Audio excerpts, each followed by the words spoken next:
Boa noite, amigos do Resenha, do TV Coluna do Flamengo. Estamos aqui mais uma vez juntos para esse encontro de todas as noites, às 9 horas da noite, falando dos assuntos exclusivos do Mengão. Hoje aqui com Pedro Sampaio, com Rodrigo Antunes. Salve, galera! E com o nosso querido Nazário Fenômeno. Alô, rapaziada, tamo junto e misturado. Ô, Kika, você tá parecendo até um personagem do desenho que meu filho vê, que ele fala assim, o minguado velhinho. Aí você falando assim, mas vamos lá, vamos que vamos falar do Mengão. Solta a vinheta, produção.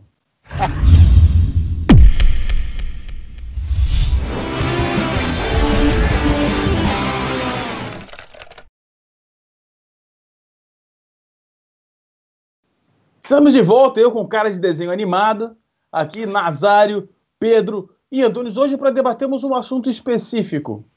Quais são as diferenças do Flamengo pré-Copa para o Flamengo pós-Copa do Mundo? O que mudou? E o que fazer para retomar aquela trajetória vencedora de clube líder do Campeonato Brasileiro? Vamos começar aqui com o Antunes. Antunes, quais são as diferenças? O que mudou daquele time que parecia que engrenaria e ganharia o campeonato com alguma facilidade para o time hoje que está não na mesma pegada? O que mudou, Antunes? Vou dar dois nomes logo de cara. O que mudou?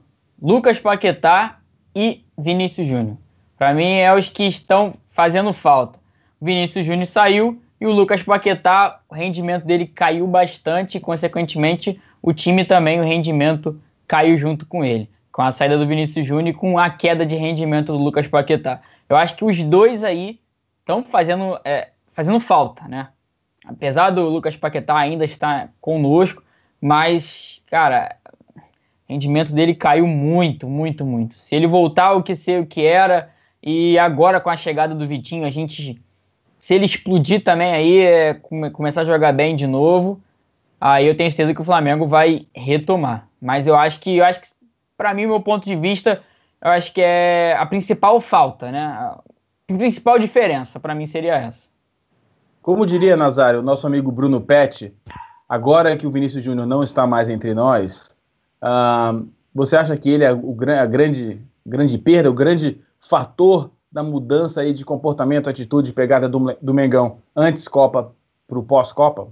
Olha, é inegável que a saída do Vinícius Júnior deixa um grande vácuo no Flamengo. E aí a gente perde muito em produção em se tratando de ataque. Aliado a isso, a gente tem a queda de produção do Paquetá. Um outro fator que me chama a atenção no Flamengo é que o Flamengo tem um time só de...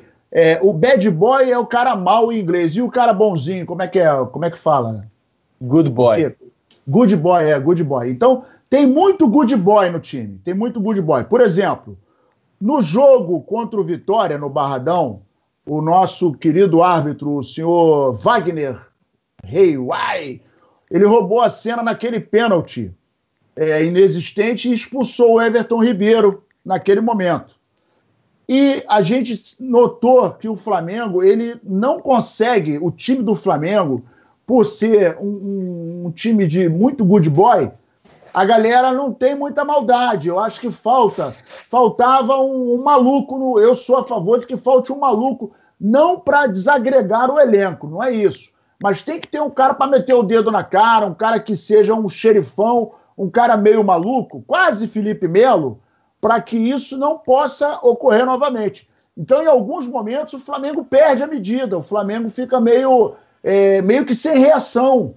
Então, num momento polêmico, onde o juiz rouba a cena conforme nesse jogo, ou até no momento em que o outro time, o time adversário, começa a pressionar e o Flamengo fica meio que sem reação. Vide o caso do Atlético Paranaense, que nós tomamos 3 gols em 20 minutos, e a gente estava com um elenco que parecia que estava anestesiado. Então, Vinícius Júnior, queda de rendimento de Paquetá e a falta de, eu vou dizer, maldade no bom sentido, malandragem, mas assim, falta de iniciativa, falta de dar um bate-pronto nessas situações que são adversas e acontecem demais no futebol. Então o pessoal tem que atentar para esse detalhe. Tem muita gente politicamente correta no elenco. Então tem que ter uma galera que dá uma aloprada para poder equilibrar essa equação aí. Você sabe que você olhando para a defesa do Flamengo naquele jogo contra o Atlético Paranaense era preocupante, cara de pânico em alguns momentos, né? Um time que estava lá na parte de baixo da tabela, né? Inadmissível o Flamengo perder ponto para um time que é vice-lanterna. E agora a gente vai ter uma sequência de que, com todo respeito, nós vamos pegar times que estão lá embaixo, que não fazem mal a ninguém, mas o Flamengo tem uma mania de ressuscitar defunto. Isso é que me assusta. Então não pode perder esses pontos, porque isso faz falta lá na frente.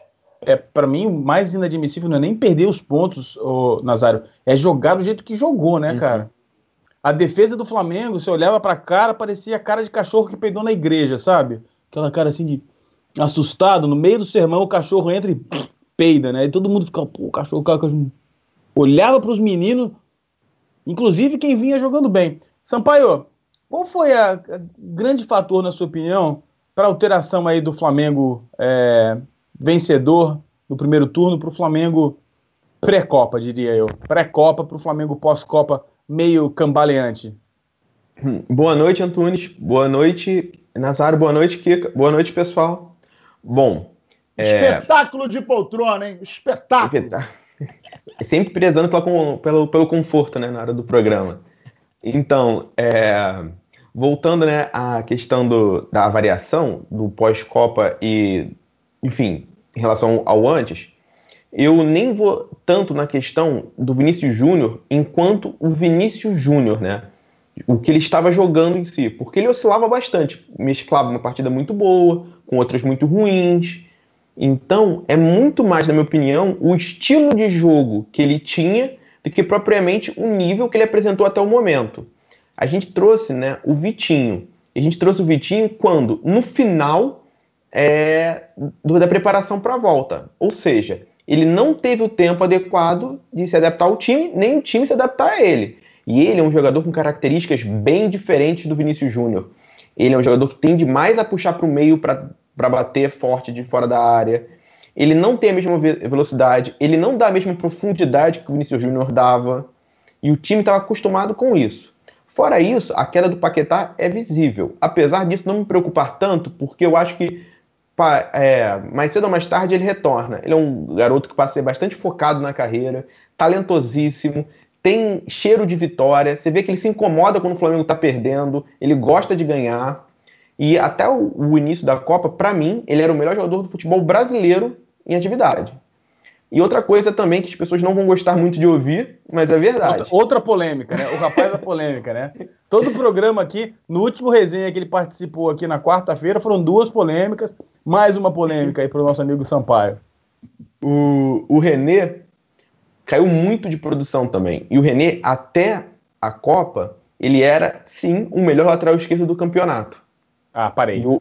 E hoje... Não, tô fora. Saindo. Valeu, galera. Valeu, um abraço. Pode continuar o programa, Sampaio. Termina aí, cara. Termina aí. Putz.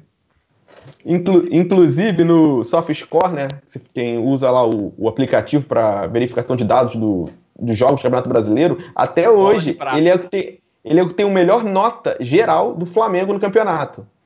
Então, assim, ele fazia assim. Então não dá pra confiar no número, Sampaio. Então não dá pra confiar na estatística. Não dá. Eu também concordo que o René não é um grande jogador, a gente tá de acordo com isso, mas ele vinha sim fazendo um bom campeonato. Ele dava segurança defensiva e de vez ou outra, quando a confiança tá lá em cima, alguma coisa saía até ofensivamente também. Aconteceu o mesmo fenômeno com o Pará em 2016.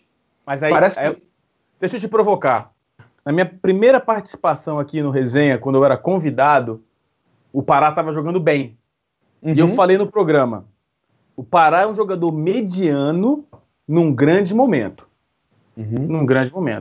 Não foi o caso do René naquele período? Perfeito, foi o caso dele mesmo, concordo. Só que ele estava no grande período. Isso aí, para mim, assim, é ponto pacífico. O que ele estava jogando era muito acima do que eu esperava que ele podia apresentar. E assim, não vejo como ele conseguisse manter isso a longo prazo também. Como não conseguiu. E isso, o que faz? A gente se tornou uma defesa muito mais frágil no pós-Copa. Ele não está conseguindo ter a mesma efetividade que ele tinha, que era o nosso principal líder em desarmes até o início da Copa, como ele está tendo agora. Como ele tinha antes, né? Então, fazendo toda essa miscelânea de fatores entre Vinícius Júnior, queda do Paquetá, queda do René, o Rodinei continua atuando todos os jogos do Flamengo na temporada, os 90 minutos, quando ele entra o Pará, ele vai jogar de ponta. Então, ele é um dos jogadores, se não o jogador que mais atuou no Flamengo na temporada, jogando todas as partidas do Brasileiro e todas da Libertadores. Eu acho muito mais crítico a gente continuar apostando no lateral, que já está desgastado, desgasta o time, né? O Edjarno já demonstrou um certo desgaste em relação a ele. Afeta o psicológico, inclusive, da torcida. A gente já vê o jogo já com medo de quando ele vai errar. Então, assim, teve um desgaste maior, né, do psicológico da equipe. Aquela relação de confiança que nós tínhamos antes foi abalada. E soma-se isso a saída do Vinícius Júnior, mais pelo seu estilo, e a queda de desempenho de alguns jogadores. Então, disse o Sampaio, o Flamengo era líder do campeonato por causa do René. Foi o que ele falou. Que sacanagem. Notícia do Coluna do Flamengo amanhã, esperem. Amanhã, né? TV Coluna do Flamengo informa. Pedro Sampaio diz que... E para retomar? E a retomada, moçada? Antunes, o que fazer para retomar? Cara, retomar. Eu acho que primeiro a gente precisa acertar esse posicionamento do Vitinho, tentar encaixar ele dentro do nosso esquema tático. Como o Pedro falou aí, falou muito bem. O Vinícius Júnior era muito mais agressivo pela ponta, dava aquela abertura mais de jogo pra gente. Coisa com o Vitinho já não tem mais esse estilo, ele cai muito pro meio, fazendo a diagonal. Como se fosse um segundo atacante, né? Muito mais dessa forma.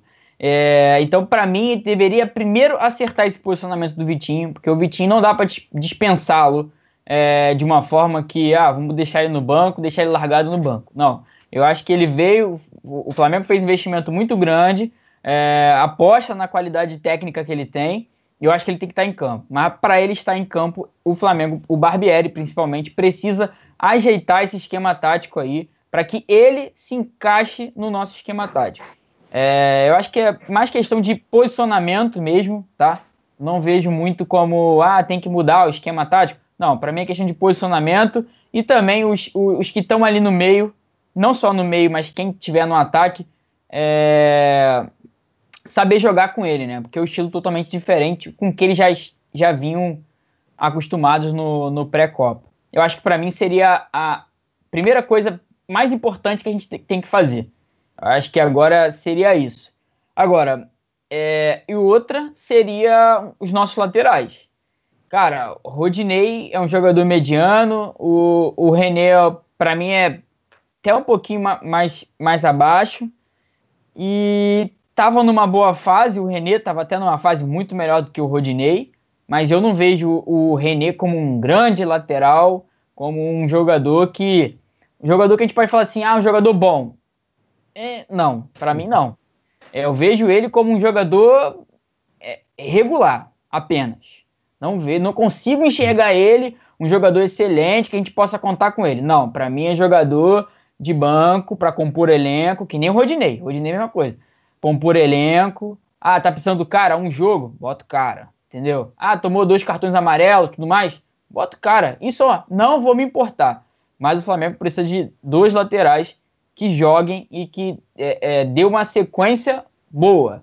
Né? Sequência boa que eu quero dizer é que eles joguem bem e joguem não só, bota 45 minutos para poder jogar, bota aí 90 minutos, uma partida só pro cara jogar. Não, quero que dê uma sequência, porque o Pará, quando vinha bem, quando caiu de produção e entrou o Rodinei, as primeiras partidas do Rodinei foram fracas. Depois ele começou a aumentar o rendimento dele conforme ele foi aumentando a minutagem dele e a confiança também. Agora, óbvio que o rendimento dele caiu agora. Mas, assim, nessa transição parar para o Rodinei, ele jogou as primeiras partidas mal. Então, é questão de adaptação. Eu quero que venha, que seja testado, tá? Precisa ser testado. Para mim, nem teste o Pará, porque se o Pará não conseguiu roubar a posição até agora do Rodinei, é porque ele deve estar treinando pior do que o Rodinei. Para mim, testa aí o Clebinho, dá oportunidade para ele, porque esse moleque tá arrebentando no sub-20. Eu acho que pelo menos uma oportunidade. Ah, Rodrigo, mas vai vir jogos aí importantes. Não tô falando de jogo importante, jogo grande. Bota ele, cara, num jogo aí de baixo. Ceará, entendeu? Da vida. Um Ceará. Pode pegar aí em casa, sei lá, Chapecoense. Pega um jogo, cara, bota o moleque para poder jogar. É um jogo para poder testá-lo, os 90 minutos, e a gente vai saber se vai render ou não. Enfim, eu acho que pode testar. Pode testar. Sem problema nenhum. Um comentário a respeito do que o Pedro falou, rapidamente, é o seguinte. O problema das estatísticas e dos números, no meu entender, Pedro, é que às vezes pode nos dar a impressão errada. Né? Eu tenho muita dificuldade de defender jogador diante de alguns dados. Alguns dados estatísticos, para mim, têm mais força do que outros. Por exemplo, um dado de desarme, para mim, é importante. Um dado de passe, para mim, não é importante. Porque o passe depende de quem está do seu lado. Você dá um passe de lado de 1 metro sem dificuldade nenhuma, tem o mesmo valor estatístico do que um passe que você driblou 2 caras, do passo, entendeu? Agora, desarme, sim. Você precisa ter um pouco de cuidado com relação a isso. Mesmo de cruzamentos, né? Depende de como o time está jogando, como a bola chega para você cruzar, é mais complicado. Então eu tenho uma dificuldade de defender jogador através disso. Claro que os dados são importantes de alguma maneira, mas a gente tem que ver como os dados são... O dado é o seguinte, sugere alguma coisa, né? Dá uma sugestão e você faz uma análise mais precisa. Nazário, rapidamente para a gente já se aproximando das considerações finais, o que é preciso fazer para a gente retomar a pegada do primeiro semestre? Precisa ter um cara brabo. Como diz o Rafael Penido, brabo tem nome. Tem que ter um cara de nome brabo dentro do Flamengo para cobrar. Porque é inadmissível o Flamengo, que vinha numa ascendente antes da Copa, e aí nós tivemos 30 dias de paralisação para todos os times. Nesses 30 dias, todo mundo treinou. Nesses 30 dias, quem tinha que se recuperar, se recuperou. Nesses 30 dias, o time tinha que acertar o posicionamento de A, B ou C, inclusive sabendo da saída do Vinícius Júnior. Então, essa saída do Vinícius Júnior já é sabida desde 1910. A gente já sabia que isso ia acontecer. O ano de 2018 já começou sabendo-se que o Vinícius Júnior, no meio do campeonato, iria embora. Existia uma esperança que era um fiapo de cabelo, mas muito mínima, de que, de repente, ele ficaria até o final da temporada. Mas isso não aconteceu. Mediante a essa encruzilhada, a diretoria do Flamengo tinha que ter feito um plano para que essa ausência fosse abastecida, coisa que não aconteceu. Aconteceu tardiamente com a vinda do Vitinho, que ainda não conseguiu se adaptar à maneira do Flamengo jogar. E aí o cara chegou da Rússia, estava de férias, tem que se reencontrar, só que ele já pegou o Flamengo no meio do caminho. O Flamengo está vindo numa batida forte, inclusive com o número de jogos. A gente está vendo aí que agosto é o mês da maratona, é o mês corrido.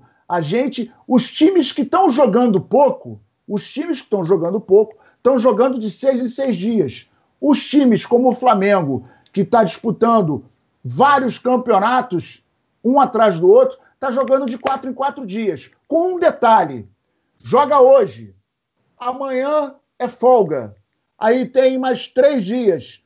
Um dia depois do jogo e um dia antes do jogo não se treina, por questões óbvias. Então, na verdade, de 4, o Flamengo está tendo 2 dias para tentar conseguir alguma coisa. Então está precisando de um cara brabo para botar o dedo na cara, para cobrar, para efetivamente o jogador do Flamengo ter a consciência de que ele joga no Clube de Regatas do Flamengo. E eu fico muito irritado quando esses caras não conseguem jogar não conseguem render e sai do campo dizendo a gente fez o que pôde, mas aí nós temos que enaltecer a qualidade técnica do nosso adversário, porque é um time de qualidade, porque A, B ou C, Papai Noel, Saci Pererê jogaram bem. Meu irmão, vamos parar. Aqui é Flamengo, filho. Então, ou dá o sangue, ou joga como tem que jogar, ou então a coisa tem que modificar. Não pode ficar nessa passividade o tempo inteiro. Barbieri, você é um cara muito tranquilo, a galera tá jogando por você,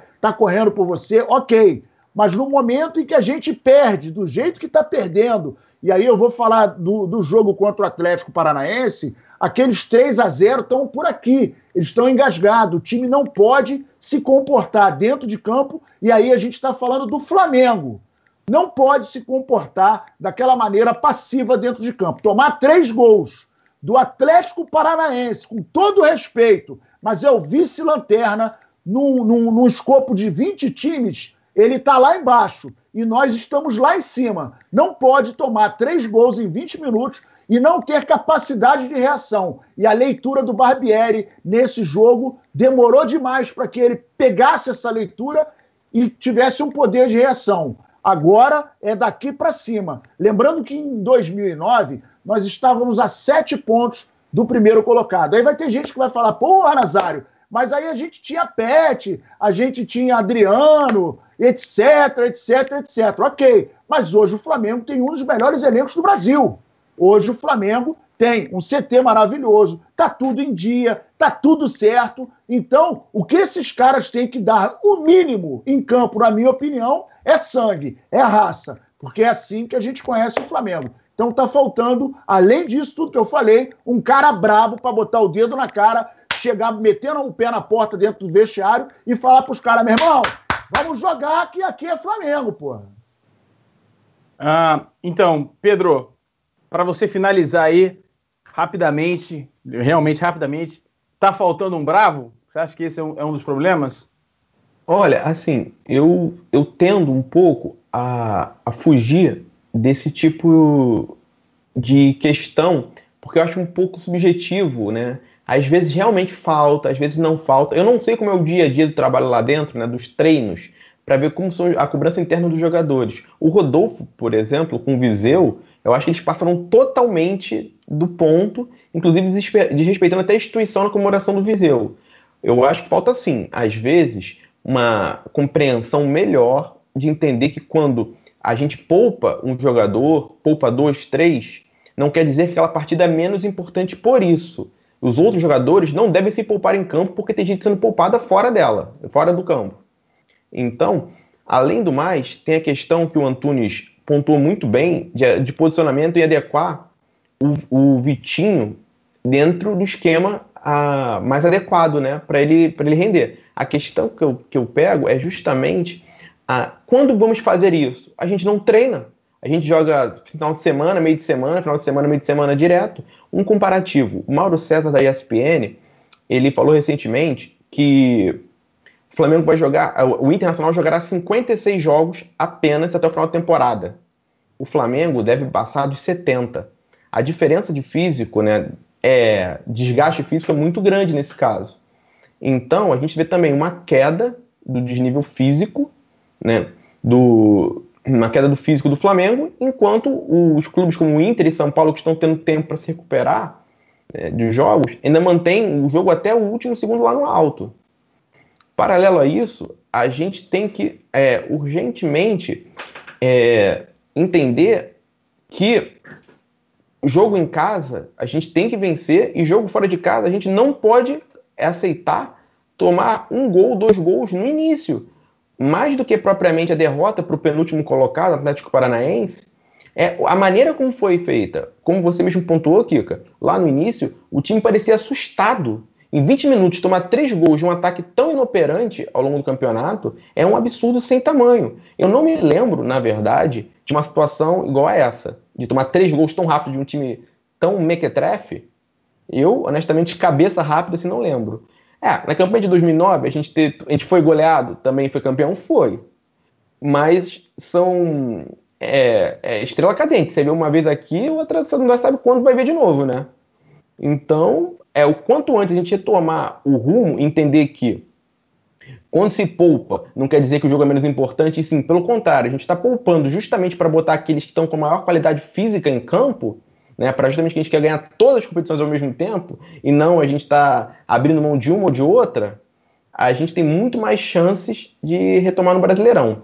Agora, em relação à Copa do Brasil, né, eu não tenho o que falar. O desempenho do Flamengo contra os dois jogos do Grêmio foi excelente. No primeiro jogo, pelo aspecto ofensivo, principalmente no segundo tempo, e o segundo jogo, que não foi tão bom quanto o primeiro, mas achei que o Flamengo mostrou uma solidez defensiva muito legal. Talvez não nos primeiros 10, 15 minutos do segundo tempo, mas após isso, eu não tive sensação nenhuma que o Grêmio ia fazer o gol, apesar de ter maior posse de bola.